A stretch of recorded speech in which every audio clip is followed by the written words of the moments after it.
헬조선을 탈출해서 조금이라도 나은 대한민국을 건설하고자 한다면 이번 대선에서 아무나 찍을 것이 아니라 촛불을 존중하는 그런 후보를 찍어야 된다고 생각합니다. 안녕하십니까. 곽박사의 시사과에 오늘은 이번 대선에서 촛불 정권을 구성해야 되는 이유에 대해서 말씀 올리겠습니다.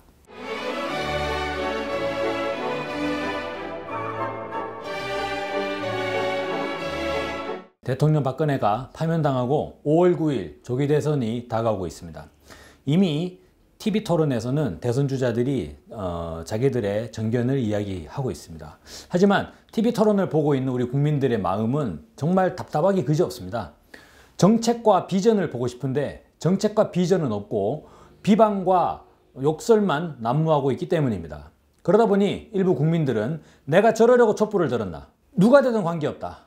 차라리 아무나 되라 라는 식으로 이번 대선에 대해서 사실상 기대를 포기하는 그러한 우려까지 나타나고 있는 상황입니다. 하지만 국민 여러분, 1700만 국민들이 광화문에서 촛불을 들었는데 촛불을 든 이유는 무엇입니까? 단순히 박근혜 대통령이 미워서 그 박근혜 1인 때문에 촛불을 들었습니까? 그렇지 않습니다. 이 대한민국을 헬조선으로 만들었던 그런 기득권 세력들, 박근혜 정권에 부역했던 부역자들을 처벌하고 적폐를 청산하기 위해서 저희는 촛불을 들었던 것입니다. 그런 측면에서 봤을 때 지금까지 대한민국을 헬조선으로 만들었던 이명박 박근혜 정권의 실패, 악정에 대해서 이야기할 수밖에 없습니다. 이명박 박근혜 정권의 실정을 중단시키는 것, 이명박근혜에서 새로운 정부로 나가는 것, 그것이 이번 5월 9일 조기 대선의 방법 아닌가라고 생각이 듭니다. 박근혜 정권이 낳은 새로운 신조어 헬조선, 헬조선의 실상을 한번 살펴보겠습니다. 여러분, 박근혜 정권의 경제정책이 무엇이었는지 혹시 기억나십니까? 이른바 474.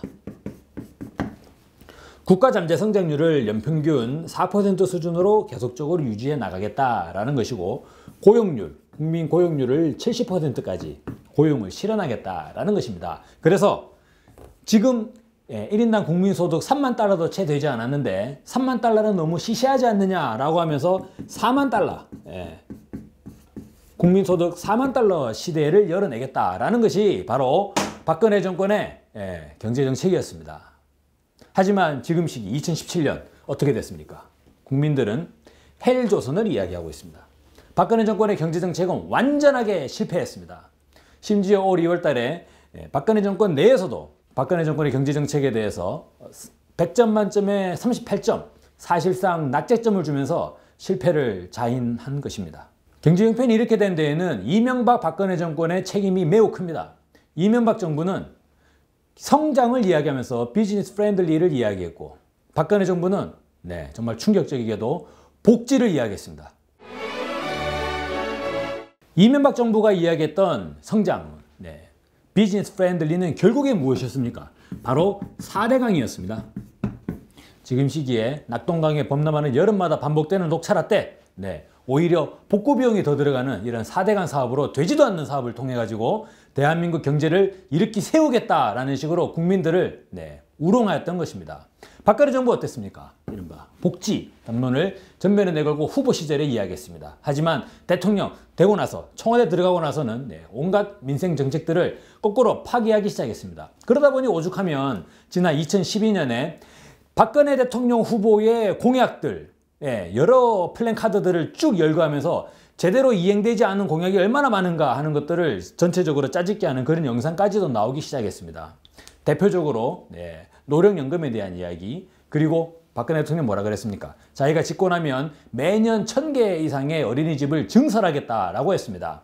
하지만 결국은 정반대로 매년 1000여 개가량의 어린이집이 문을 닫는 상황에 처해버리고 말았습니다.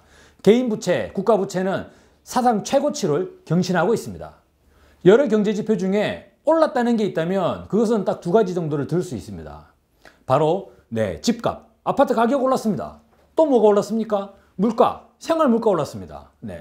민생을 억누르는 것들은 오르고 민생을 위한 것들은 내려가는 그런 상황이 펼쳐졌습니다.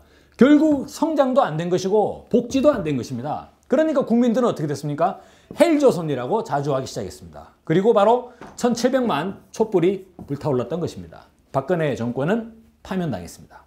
하지만 박근혜 정권이 파면당했다고 해서 지금 대한민국이 저절로 헬조선에서 살기 좋은 자랑찬 대한민국이 되었느냐?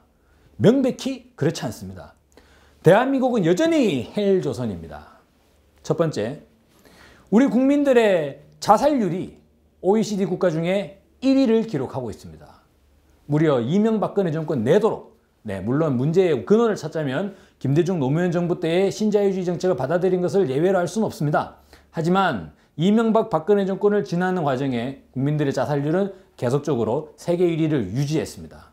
더욱이 충격적인 것은 청소년 단위로 들어가게 되면 청소년의 사망원이 가운데 자살이 첫째를 차지한다는 것입니다. 그러한 결과로 지금 대한민국은 매년 10,000명 이상의 사람들이 정말 안타깝게도 자살로 목숨을 끊고 있습니다.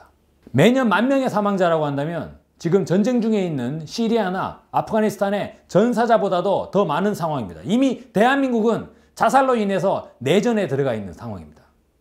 이런 전쟁 상황, 전쟁통이기 때문에 바로 헬조선입니다. 많은 국민들이 자살로 생을 마감하는 이유 중에 하나는 바로 스트레스가 상당히 높기 때문입니다. 그 이유는 무엇일까요? 대한민국의 노동시간은 OECD 최대였습니다. 연평균 노동시간이 2200시간을 넘어갔습니다. OECD 평균보다 무려 연평균 500시간이 더 많은 상황입니다. 이렇게 더 많이 일을 하고 있는데 사실상 민생복지는 오히려 더 후퇴하였습니다. 직장일은 갈수록 고달파지는데 물가는 오히려 오르고 있습니다.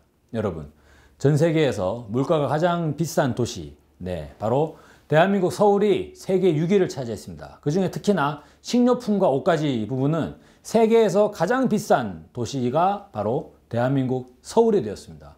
오죽하면 대한민국에 들어와 가지고 서울에 살고 있는 외국인들이 물가가 너무 비싸서 놀랬다라는 내용들이 TV 예능 프로그램에 나오기까지 하겠습니까? 그래서 사실 서울에서 식료품 장을 보면 미국 뉴욕보다도 무려 50%가 더 비싸다고 합니다. 똑같은 물품을 구매하더라도 이를테면 뉴욕에서는 5만 원이면 구매됐던 것이 서울에서는 7만 5천 원을 줘야지만이 구매할 수 있다라는 그런 내용이 되는 것입니다. 이러니 서민들의 이야기가 바로 대한민국이 헬조선이다라는 얘기를 안 할 수 없는 그런 상황이겠죠. 서민의 삶이 이렇게 어렵다 보니까 우리 국민들은 자녀를 낳지 않습니다. 자녀를 낳지 않다 보니까 출산율은 가장 최하위가 되는 것이고 결국은 대한민국 사회 전반이 고령사회, 초고령 사회로 급속하게 이제 진행되고 있는 것입니다. 이렇게 처참한 이 헬조선, 과연 어떻게 두겠습니까? 다가오는 5월 9일 조기 대선에서는 이러한 헬조선을 조금이라도 나은 국면으로 바꿔내야 됩니다. 성장에 대한 해법을 찾아야 될 것이고 성장에 대한 해법을 찾지 못한다면 적어도 민생복지만큼은 더욱더 늘려나가야 될 것입니다. 왜냐? 지금 시기가 국민들이 대한민국을 지옥이라고 부르면서 대한민국을 떠나서 이민을 갈 것을 너도 나도 이야기하고 있기 때문입니다. 그러기 위해서는 이번 대선에서 저놈이나 누가 되든 관계없다라는 이야기는 후퇴될 수밖에 없습니다. 국민들이 촛불을 들었던 이유, 국민들의 절박한 민생과 절박한 생활적 요구를 진지하게 받아들일 수 있어야 됩니다. 투표를 통해서 촛불을 존중하는 정부를 구성을 해야 됩니다.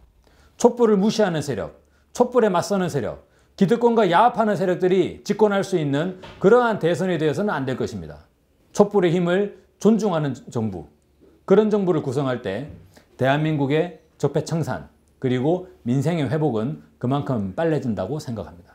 그것이 바로 이번 대선에서 저희가 촛불 정부를 구성해야 되는 이유라고 할 수 있겠습니다.